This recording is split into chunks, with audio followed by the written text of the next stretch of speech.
Hello guys, स्वागत है आपका एक और लर्निंग वीडियो में। तो आइए समझते हैं आज की इस मार्केट को, किस तरीके से मार्केट में स्ट्रैपिंग हुआ, बड़े प्लेयर्स ने छोटे प्लेयर्स का कैसे एसएल खाया, वो चीज़ को आप सीखने वाले। पूरा साइकोलॉजिकल वीडियो होने वाला है, बहुत कुछ आपको सीखने को मिलने वाला है। सो मार्केट में आज 5 फेब था और मार्केट यहाँ पे देखोगे तो फ्लैट ओपनिंग के साथ एक बड़ा सा रेड कैंडल बनाया था। और यहाँ पे इसकी एसडीए चार्ट को देखोगे तो एसडीए चार्ट में हम लोग को एक अच्छा खासा फॉल यहाँ पे देखने को मिला था। मार्केट में सिर्फ और सिर्फ ट्रैपिंग हो रहा है, यहाँ पे ब्रेकआउट फेल हो गया, यहाँ पे ब्रेकडाउन फेल हो गया। तो मतलब एसएल हंटिंग जो है वो पूरा पिक पे है। तो ये चार्ट में देखोगे तो मार्केट बहुत अच्छे से फॉल किया। तो ये वाला जो सेलर है, यहाँ पे एक सेलर है लेकिन वो बहुत ज़्यादा दूर होगा, उससे अपने को मतलब नहीं। अपने को जिससे मतलब है यहाँ वाला सेलर है जो कि पास में पड़ेगा, और क्लोजिंग प्राइस वाला बायर और सेलर। तो यहाँ पे मार्केट में देखोगे तो यहाँ पे हम लोग को एक बड़ा सा रेड कैंडल बना। सो यहाँ पे देखोगे तो आपको मार्केट क्या देखने को मिलेगा कि 46,000 का एक PSY नंबर था। ठीक है, यहाँ पे इसको मार्कआउट कर लीजिए। क्लोजिंग प्राइस था, मार्केट किसके नीचे काम कर रहा है, मार्केट जो है यहाँ पे देखोगे। सो यहाँ पे 46,000 के नीचे काम कर रहा है, साथ ही साथ क्लोजिंग प्राइस के नीचे काम कर रहा है। तो इससे जो यहाँ पे सेलर का माइंडसेट क्या है, बायर का माइंडसेट क्या है, वो चीज़ को समझिए। सेलर का माइंडसेट ये है कि भाई 46,000 के नीचे ट्रेड कर रहा है, चलो मार्केट में मैं सेफ हूँ, यहाँ पे मैं पोजीशन बना सकता हूँ। और यहाँ पे मार्केट में क्लोजिंग प्राइस का ब्रेकडाउन दिया है, तो मतलब कि मार्केट नेगेटिव है। तो यहाँ पे मार्केट में जो सेलर्स है सिर्फ वही बैठ रहे, बायर्स यहाँ पे बैठने की कोशिश नहीं करेंगे। बायर तभी यहाँ पे आएंगे जब ये मार्केट 46,000 के ऊपर सस्टेन करने लगेगा। तो मार्केट सोचेंगे कि भाई हाँ, मैं बायर यहाँ पे बाय करेंगे वो, और 46,000 के नीचे अपना स्टॉप लॉस लगाएंगे। और यहाँ पे सेलर 46,000 के ऊपर का अपना स्टॉप लॉस लगाएंगे। ठीक है, तो ये PSY का यहाँ पे ये मतलब होता है। उम्मीद आपको समझ में आया होगा।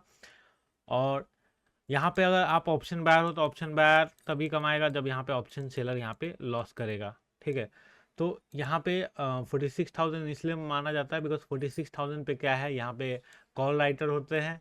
ठीक है, तो कॉल राइटर यहाँ पे राइट करके रखे हैं, तो जब वो भागेंगे तो ही तो यहाँ पे कॉल के प्राइस जो है वो पूरा स्पाइक मारेगा और आप प्रॉफिट करोगे।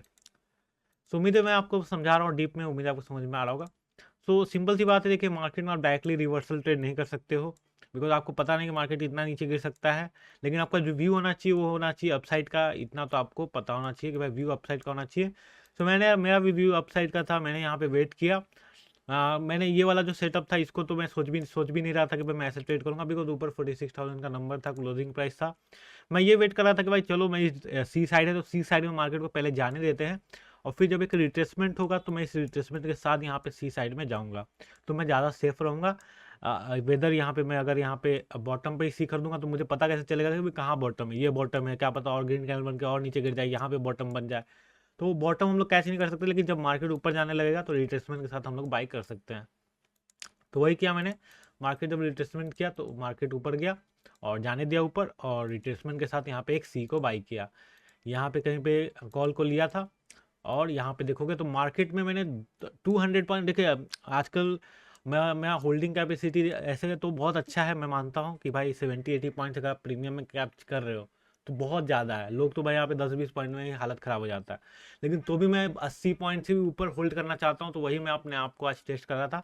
आज मैंने 120 पॉइंट तक का प्रॉफिट देखा था, और मैं बेच नहीं पाया। मुझे लगा था कि मार्केट में थोड़ा सा और यहाँ पे एक बुलिश कैंडल स्पाइक मारा है, तो थोड़ा देर और रुक जाता हूँ। और इतना बड़ा रेड कैंडल बन गया कि वापस में आप जानते हो कितना तेज़ी से प्रीमियम गिरता है, तो वापस से वही 50-60 पॉइंट के आसपास कहीं पे बुक किया था मैंने, लेकिन देखा था 120 पॉइंट के आसपास।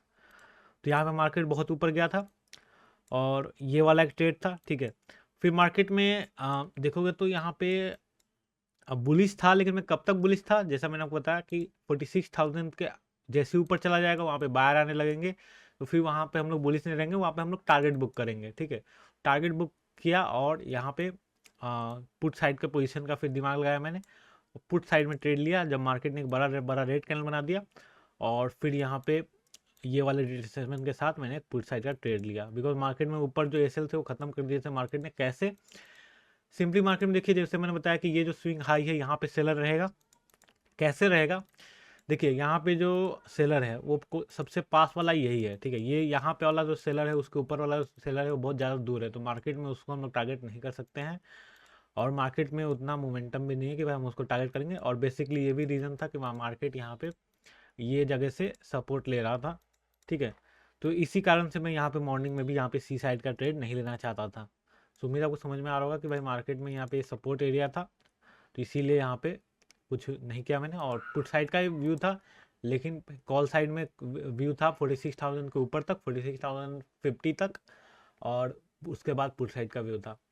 उम्मीद है मैं आपको जो समझाऊँ समझ में आ रहा होगा। ऐसे बिगनर को तो नहीं समझ में आएगा, लेकिन हाँ जो मुझे बहुत पहले से देखते हैं उसको समझ में आ रहा होगा। तो देखिए यहाँ पे भी 200 पॉइंट मैंने कैच किए, और इसमें मैंने अच्छे से प्रॉफिट बुक किया 100 पॉइंट्स का। और ये था आज का दिन मॉर्निंग में।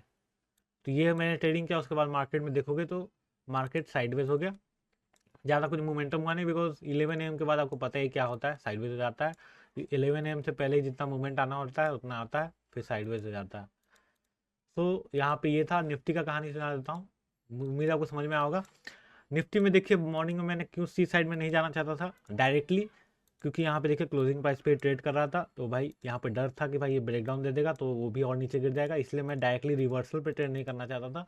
मैं चाहता था कि भाई चलो यहाँ पे जैसे ही होगा उसके बाद पुल बैक में बाय करूँगा। और यहाँ पे कंफर्मेशन मुझे इसने दे दिया कि भाई यहाँ पे ये इसके फर्स्ट कैंडल से रिजेक्शन ले रहा था, ठीक है। तो यहाँ पे ये एक और कंफर्मेशन मिल गया। तो निफ्टी बैंक निफ्टी दोनों का साइकोलॉजी समझ के यहाँ पे एसएल हंटिंग किया जाता है। एसएल हंटिंग कोई भी स्ट्रैटेजी नहीं है। बहुत सारे लोगों को लगता है कि एसएल हंटिंग अगर सब सीख जाएंगे तो भाई काम करेगा कि नहीं। पहली बात, एसएल हंटिंग कोई स्ट्रैटेजी नहीं है, ये एक साइकोलॉजिकल थिंग है कि भाई बायर सेलर क्या सोच रहे हैं, और ये कभी भी काम करना बंद नहीं करेगा, हमेशा काम करेगा। बस आपको साइकोलॉजी समझना है सामने वाले आदमी का कि भाई सामने वाला क्या कर रहा है। सामने वाला रिटेलर है, बड़ा प्लेयर है, उसका थिंकिंग समझना है, बात खत्म, ठीक। तो ये स्ट्रैटेजी हमेशा करेगा। हमने एक सेट ऑफ रूल बना दिया है, ऐसा होगा तो ऐसा करेंगे, और रूल चेंज भी हो सकता है समय के साथ, लेकिन अभी कोई नीड नहीं है, अभी तो मस्त चल रहा है। तो यहाँ पे देखिए, यहाँ पे ये किया, और ये निफ्टी का ट्रेड था। देखिए निफ्टी में हाई का ब्रेकआउट हुआ, लोगों ने यहाँ पे बाय बाय किया, और यहाँ पे पुल बैक भी हुआ, और इसको देख के ही मैंने पुट साइड का भी व्यू रखा था वहाँ पे बैंक निफ्टी में। उम्मीद आपको समझ में आ रहा होगा, सारी चीज़ें एक दूसरे से कनेक्टेड है। तो मैं आपको तो एक वीडियो में नहीं समझा सकता हूँ, तो आप मेरा कोर्स चेकआउट कर सकते हो, मात्र 1500 रुपये का, डिस्क्रिप्शन में आप देख सकते हो। तो वहाँ पे सारी चीज़ें समझाया गया है, बाकी मैंने जितना समझाया तो समझा दिया। और उम्मीद आपको समझ में आएगा। यहाँ पे पुट साइड का बैंक निफ्टी में क्यों व्यू था, बिकॉज निफ्टी ब्रेकआउट किया था, तो जब निफ्टी फॉल करेगा तो भाई बैंक निफ्टी भी फॉल कर सकता है। तो यहाँ पे ये बैंक निफ्टी ने फॉल किया, देखो निफ्टी ने फॉल किया, सॉरी 90 पॉइंट। और निफ्टी में ट्रेड करना चाहते हो तो ये वाला एक ट्रेड था पुट साइड में, ठीक है, बिकॉज क्लोजिंग प्राइस सपोर्ट था, और ये था। उम्मीद आपको समझ में आएगा। बाकी तो ये बहुत ज़्यादा फॉल किया, बिकॉज मार्केट क्लोजिंग प्राइस के ऊपर था, तो भाई मार्केट को यहाँ पे गिरना ही था। और उम्मीद आपको समझ में आएगा। देखिए लोगों को आपको समझना है, सिंपली 5 मिनट का टाइम फ्रेम लगाइए। लोग यहाँ पे देखो क्या कर रहे थे, और मार्केट ने क्या किया, आपको सारी चीज़ें खेल समझ में आ जाएगा। लोगों ने यहाँ पे क्या किया, लोगों ने यहाँ पे इसका ब्रेकआउट हुआ, इस जोन का, ये पूरा एक जोन था रेजिस्टेंस का जिसका ब्रेकआउट हुआ, लोग यहाँ पे बाय बाय किए। रिटेस्ट था तो लोगों ने बाय बाय किया, मार्केट ने पूरा इन्वाइट किया, और यहाँ पे बड़ा बड़ा स्पाइक में फॉल करके सबका एसएल खा गया। हो सकता है कल भी कंटिन्यू कर दिया, कोई ठीक नहीं है। सो उम्मीद आपको सारी कहानी समझ में आएगा। इतना डिटेल में कोई नहीं समझाने वाला है, और कोई भी अपना स्ट्रैटेजी नहीं बताना चाहता है, लेकिन मैं आपके लिए बता रहा हूँ। तो इसलिए वीडियो को लाइक कीजिएगा, चैनल को सब्सक्राइब कीजिएगा, और मिलते हैं आपको नेक्स्ट वीडियो में। और ये था ऑर्डर बुक, अगर आपको देखने में पसंद है भाई प्रॉफिट लॉस, तो ये देख लीजिए। कॉल बाई किया था 325 पे, 381 पे सेल किया, 236 पे पुट बाई किया, 340 पे सेल किया। सो ये था कहानी, टेलीग्राम पे शेयर कर दिया गया था। तो चलिए मिलते हैं आपको नेक्स्ट वीडियो में guys. Thank you for watching.